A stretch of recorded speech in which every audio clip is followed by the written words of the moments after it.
Hello guys, कैसे हैं आप सब लोग। लेवल अप के एपिसोड 20 के साथ हाजिर हूँ।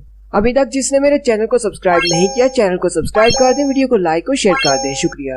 लास्ट एपिसोड के एंड पे हमने देखा था जिन्हू रेड कमांडर इग्रिस को हरा देता है। उसको हराने पर उसे बहुत सारी चीजें मिलती हैं। इग्रिस को मारने पर जिन्हू को हार्ट स्टोन मिलता है, जिसकी मदद से वो वापस जा सकता है। जिन्हू कहता है मुझे हार्ट स्टोन क्यों दिया गया है, इसका मतलब तो ये हुआ कि अभी इस डंजन के बॉस को नहीं मारा गया। उसी वक्त जिन्हू के इर्द गिर्द पोर्टल्स ओपन होना शुरू हो जाते हैं। जिन्हू से देखकर हैरान हो जाता है। जिन्हू के पास विंडो ओपन होती है जिसमें उसे कहा जाता है कि जॉब चेंज की क्वेस्ट अब शुरू होने वाली है। जिन्हू कहता है मुझे लगा ही था कि यहाँ पर एंड नहीं होने वाला, इस डंजन का बॉस अभी जिंदा है। साथ ही जिन्हू के पास एक टाइमर ओपन होता है और एक विंडो में उसे कहा जाता है जितना ज्यादा तुम इस डंजन के अंदर रुकोगे उतने ज्यादा तुम्हारे पॉइंट्स बढ़ते जाएंगे और जितने ज्यादा तुम्हारे पास पॉइंट्स होंगे उतनी अच्छी तुम्हें जॉब मिलेगी। यहाँ पर जॉब का मतलब है हंटर क्लास, जैसे कि जूही एक हीलर है जबकि मिस्टर सॉन्ग एक मैजिशियन है। उसी तरह अब जिन्हू को भी एक जॉब मिलने वाली है, यानी एक क्लास मिलने वाली है। साथ ही उस विंडो पर टाइम चलना शुरू हो जाता है जिसके ऊपर जिन्हू के लिए गुड लक भी लिखा होता है। जैसे ही टाइमर स्टार्ट होता है उन पोर्टल्स के अंदर से नाइट्स निकलना शुरू हो जाते हैं, वही नाइट्स जिनका पहले उसने सामना किया था। जिन्हू कहता है इग्रिस के साथ फाइट करने की वजह से मैं बहुत ज्यादा थक चुका हूँ। मैं इनके साथ फाइट तो कर सकता हूँ, लेकिन अगर ये सारे भी इग्रिस की तरह पावरफुल हुए तो मैं तो गया। जिन्हू कहता है यहाँ पर हर सेकंड का मतलब है, जितने ज्यादा सेकंड्स में यहाँ पर रुकूंगा उतने ज्यादा मुझे पॉइंट्स मिलेंगे और उतनी अच्छी मुझे क्लास मिलेगी। साथ ही जिन्हू अपने स्टेल्थ के स्किल को एक्टिवेट करता है और कहता है इसके लिए मुझे 200 माना की जरूरत है और मेरे पास टोटल 390 माना है। अगर मैं अपने स्किल को इस्तेमाल कर लेता हूँ तो मेरे पास सिर्फ 190 माना रह जाएंगे। अपनी स्टेल्थ को बनाए रखने के लिए मुझे हर सेकंड के लिए 1 माना की जरूरत है। इसका मतलब मैं अपनी स्टेल्थ को 3 मिनट तक बनाए रख सकता हूँ। मुझे बस 3 मिनट तक चुप कर रहना है, जिससे मुझे बहुत सारे पॉइंट्स मिल जाएंगे और मुझे एक अच्छी क्लास मिल जाएगी। वो सारे नाइट्स भी उसे ढूंढना शुरू कर देते हैं क्योंकि जिन्हू गायब हो चुका होता है। जिन्हू वहाँ पर मौजूद कुछ मैजिशियंस की तरफ देखता है जो कि अपने मैजिकल स्किल्स को इस्तेमाल करते हुए जिन्हू को ढूंढने की कोशिश कर रहे होते हैं। और थोड़ी ही देर के बाद वो मैजिशियन जिन्हू को ढूंढ लेते हैं। जैसे ही वो जिन्हू को ढूंढ लेते हैं बाकी के सारे नाइट्स आगे बढ़ते हैं और जिन्हू पर अटैक करते हैं। जिन्हू जल्दी से उनके अटैक्स को डॉज करते हुए उन नाइट्स पर अटैक करता है। उन नाइट्स पर अटैक करने के बाद जिन्हू अपने ब्लड लस्ट स्किल को एक्टिवेट करता है। जिन्हू के स्पेशल स्किल की वजह से सारे नाइट्स की पावर 50% तक कम हो जाती है, वो भी 1 मिनट के लिए। जिन्हू कहता है मेरे स्किल के लिए मुझे 100 माना की जरूरत है, मुझे दूसरा चांस नहीं मिलेगा क्योंकि मेरे पास सिर्फ 90 माना रह गए हैं। साथ ही जिन्हू नाइट्स पर अटैक करना शुरू कर देता है और कहता है 1 मिनट के अंदर मैं जितने नाइट्स को मार सकता हूँ मुझे उतने को मारना होगा। लेकिन क्योंकि वहाँ पर बहुत सारे नाइट्स होते हैं इसलिए जिन्हू उन सबको नहीं संभाल पाता। वो नाइट्स भी उस पर अटैक करते हैं। जिन्हू की एचपी बहुत ज्यादा कम हो जाती है जो कि 1036 पर आ जाती है। जिन्हू कहता है इन पोर्टल्स में से ये नाइट्स आते जा रहे हैं, जितने नाइट्स को मैं मारता हूँ उतने ज्यादा और निकल आते हैं।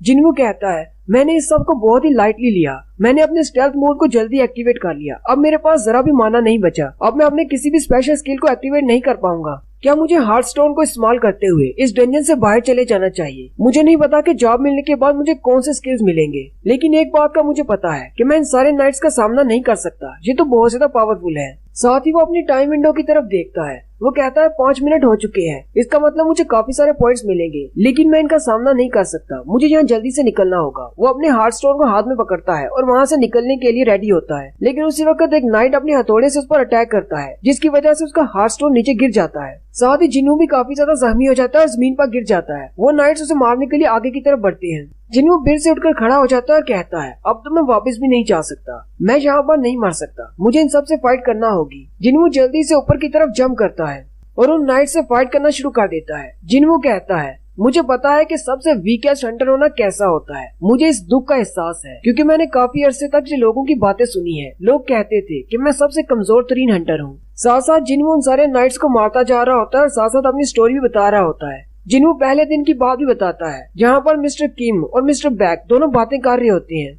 मिस्टर किम मिस्टर बैक को बता रहे होते हैं कि ये दुनिया का सबसे कमजोर तरीन हंटर है क्योंकि ये ई रैंक की हंटर के अंदर भी जाता है तो जख्मी होकर बाहर आता है। और सारे लोग किस तरह जिन्हू पर हंसा करते थे कि वो कमजोर हंटर है। साथ ही जिन्हू अपनी ब्रेन के अंदर चला जाता है जहाँ पर जूही और मिस्टर सॉन्ग उसके पास बैठे होते हैं। जूही उसे कहती है जिन्हू तुमने बहुत ही अच्छा किया, अब तुम्हें कुछ आराम करना होगा। मिस्टर सॉन्ग से कह रहे होते हैं तुमने बहुत ही अच्छा किया है, अब तुम्हें रेस्ट भी करनी है, तुम इससे ज्यादा और कुछ नहीं कर सकते। उसी वक्त जिन्हू के ब्रेन में एक और जिन्हू आता है और उसे कहता है ये सारी तुम्हारी गलती है, तुम्हें हमेशा से स्ट्रॉन्ग बनना था लेकिन तुम हमेशा हथरू के सामने चले जाते हो। मुझे लगता है कि तुम्हारे लिए इतना ही काफी है कि तुम एक ई रैंक के हंटर हुआ करते थे जो कि बहुत ज्यादा कमजोर थे और अब तुम काफी ज्यादा पावरफुल हो चुके हो। जिन्हू जल्दी से पीछे की तरफ घूमता है और उसकी तरफ देखता है। तो दूसरा जिन्हू हमारा पहले वाला जिन्हू होता है जो कि पहले बहुत ही कमजोर और छोटा हुआ करता था। जिन्हू उसकी तरफ देखता और कहता है, क्या ये वाकई में मैं था? दूसरा जिन्हू भी उसकी तरफ देखता और कहता है, मुझे तो यकीन नहीं हो रहा कि हम दोनों सेम हुआ करते थे। अब तुम्हारा कद काफी बड़ा हो चुका है और तुम्हारी बॉडी पर मसल्स आ चुके हैं। तुम तो दिखने में भी काफी ज्यादा स्ट्रॉन्ग लगते हो। लेकिन साथ ही छोटा जिन्हू हंसते हुए से कहता है, सिर्फ तुम्हारी बॉडी चेंज हुई है लेकिन अंदर से तुम अभी भी वही कमजोर जिन्हू हो। तुमने एक बार फिर से खुद को ऐसी सिचुएशन में डाल दिया है जहाँ पर मौत तुम्हारे सामने खड़ी है और तुम्हारे पास बचने का कोई रास्ता नहीं। साथ ही एक नाइट जिन्हू पर अटैक करता है। जिन्हू जल्दी से उसके अटैक को ब्लॉक करते हुए उस नाइट को मार देता है। छोटा जिन्हू से कहता है, तुम अब भी वही ई रैंक के हंटर हो, इससे ज्यादा तुम और कुछ भी नहीं हासिल कर पाए। जिन्हू से कहता है, तुम अपनी बकवास बंद करो और साथ ही वो एक नाइट को पंच मारता है। अब क्योंकि जिन्हू काफी ज्यादा वीक हो चुका है इसलिए उस नाइट पर उसका कोई भी असर नहीं होता। वो नाइट जिन्हू पर अटैक करता है। वो उसे एक तरफ से पंच मारता है और दूसरे हाथ से उसके सर को पकड़ते हुए जमीन में नीचे दबा देता है। छोटा जिन्हू उससे कहता है, स्ट्रॉन्ग बनने के लिए तुम्हारा रास्ता भी बहुत ज्यादा लंबा है। तुम्हें बहुत सारे लोगों की बलि देनी होगी, अपने फ्रेंड्स और फैमिली को छोड़ना होगा, तभी जाके तुम एब्सोल्यूट पावर को हासिल कर सकते हो। जिन्हू जमीन पर जख्मी हालत में पड़ा होता है और एक नाइट अपनी तलवार से उस पर अटैक करने वाला होता है। जिन्हू कहता है,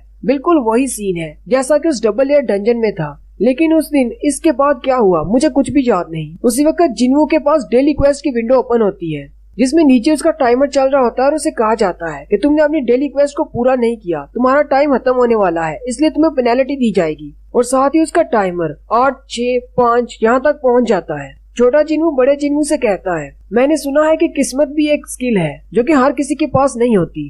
तुम्हारी किस्मत ये नहीं चाहती कि तुम यहाँ पर मर जाओ, तुम्हें एक और मौका मिलने वाला है। और साथ ही वो नाइट जिन्हू पर अटैक करता है। उसी वक्त जिन्हू का टाइमर ऑफ हो जाता है। उस नाइट की तलवार जिन्हू पर लगने से पहले ही जिन्हू के पास विंडो ओपन होती है और कहा जाता है कि तुमने अपनी डेली क्वेस्ट को पूरा नहीं किया, इसलिए पेनल्टी के तौर पर तुम्हें दूसरी जगह पर भेजा जा रहा है। जैसे ही उस नाइट की तलवार ग्राउंड पर टच करती है जिन्हू नीचे से गायब हो जाता है। नेक्स्ट सीन उसी डेजर्ट का होता है जहाँ पर जिन्हू पहली बार पेनल्टी के तौर पर गया था 4th एपिसोड में। जिन्हू उस बड़े से डेजर्ट में बैठा होता है और कहता है, ये तो पेनल्टी जोन है। जिन्हू कहता है, हाँ मुझे याद आ रहा है कि मैंने आज अपनी डेली क्वेस्ट को पूरा नहीं किया, लेकिन चलो आज डेली क्वेस्ट की वजह से आज पेनल्टी जोन में आने से मेरी जान बच गई। जिन्हू हंसते हुए कहता है, इसकी टाइमिंग तो बहुत ज्यादा परफेक्ट है, मुझे नहीं लगा था कि मैं वहाँ से जिंदा बाहर निकल पाऊंगा। जिन्हू कहता है, शायद उस क्वेस्ट ने मुझे इसीलिए कहा था गुड लक, क्योंकि उसे पता था कि ये क्वेस्ट बहुत ज्यादा हार्ड होने वाली है। यहाँ फिर उन्होंने मुझे गुड लक कहा था ताकि मैं ज्यादा से ज्यादा पॉइंट्स इकट्ठे कर सकूं और मेरी हौसला अफजाई हो। लक या जो भी हो, अभी के लिए मैं वहाँ से जिंदा आ चुका हूँ। ऐसा पहली बार हुआ है कि मेरा फटीग लेवल 90 से ऊपर गया है।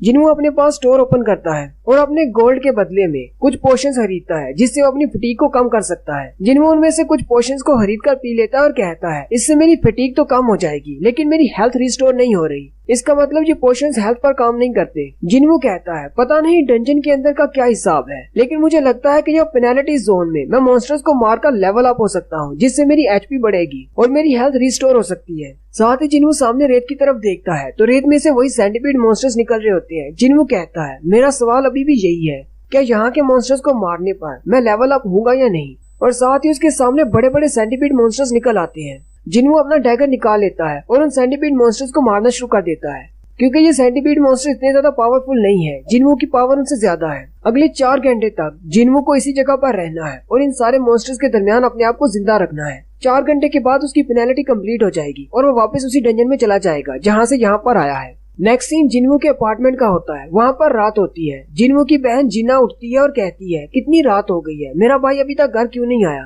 कहीं वो फिर से लेट नाइट काम तो नहीं कर रहा? मैंने उसको बताया था कि सुबह हमारे स्कूल में पेरेंट टीचर मीटिंग है और उसे मेरे साथ स्कूल जाना है। पता नहीं उसे याद भी होगा या नहीं। उम्मीद करती हूँ वो टाइम पर स्कूल जाने के लिए आ जाए। नेक्स्ट सीन फिर से पेनल्टी जोन का होता है। जिन्हू के पास विंडो ओपन होती है जिसमें से बताया जाता है कि तुम्हारे पास 15 मिनट रह गए हैं। जिन्हू अभी भी उन मॉन्स्टर्स को मार रहा होता है। जिन्हू अपने डैगर के वाइटल स्ट्राइक को इस्तेमाल करते हुए बहुत सारे सेंटीपीड मॉन्स्टर्स को मार देता है, जिसकी वजह से उसे बार बार लेवल अप कहा जा रहा होता है। जिन्हू कहता है, मैंने बिल्कुल ठीक सोचा था, पेनल्टी जोन के मॉन्स्टर्स को मारने पर भी मैं लेवल अप हो रहा हूँ। लेवल अप होने से मेरी हेल्थ बढ़ रही है, जबकि मैं अपने बाकी के स्टैट्स को पोशंस की मदद से पूरा कर सकता हूँ, क्योंकि मैं अपने स्टोर को इस्तेमाल कर सकता हूँ, वहाँ से चीजें खरीद सकता हूँ। जिन्हू कहता है, मेरे पास सिर्फ 3 मिनट बचे हैं, मेरी पेनल्टी क्वेस्ट खत्म होने वाली है, मैं वापस उसी डंजन में चला जाऊंगा। मेरे पास 3 मिनट है अपने आप को तैयार करने के। वो अपना डैगर निकालता है और कहता है मेरे पास रासा का डैगर है, लेकिन ये उन नाइट्स के सामने बिल्कुल बेकार है। मुझे एक अच्छा वेपन लेना होगा। जिनवू जल्दी से अपने स्टोर को ओपन करता है और कहता है मुझे इसमें देखना होगा कोई ऐसा वेपन जो कि नाइट्स के आर्मर के अंदर घुस जाए।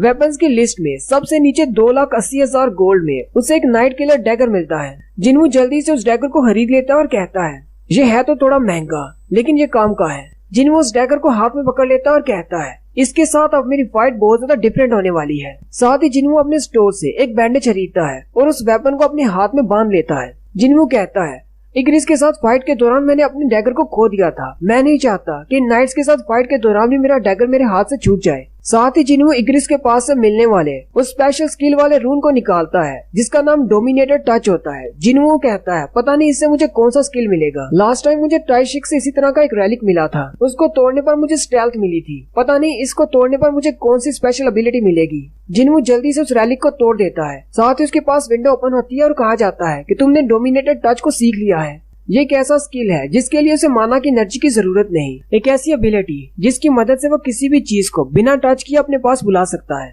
उसी वक्त जिनवू को याद आता है कि इग्रिस ने अपनी तलवार को बिना उसे टच किए अपने हाथ में वापस बुलाया था। जिनवू जल्दी से अपने पास पड़ी हुई एक सेंटीपीड की लाश को अपने हाथ से हिलाने की कोशिश करता है, लेकिन उसे कहा जाता है कि तुम्हारे पास अभी इतनी ज्यादा पावर नहीं है, तुम इतनी बड़ी आइटम को नहीं हिला सकते। और साथ ही पेनाल्टी क्वेस्ट का टाइम खत्म होना शुरू हो जाता है। जिनवू कहता है अब मैं बस इतनी ही तैयारी कर सकता हूँ, मुझे अब फाइट करना होगी। और फिर उसकी पेनल्टी क्वेस्ट खत्म हो जाती है और वो वापस उसी डंजन में आ जाता है। उसके सामने नाइट्स की एक पूरी आर्मी खड़ी होती है। जिनवू कहता है कुछ ही घंटों में ये तो बहुत ज्यादा हो गए हैं। और यहीं पर हमारी एपिसोड 20 का एंड होता है। एक्सप्लेनेशन अच्छी लगी हो तो कमेंट करके जरूर बताएं। चैनल को सब्सक्राइब कर दें, वीडियो को लाइक और शेयर कर दें। शुक्रिया।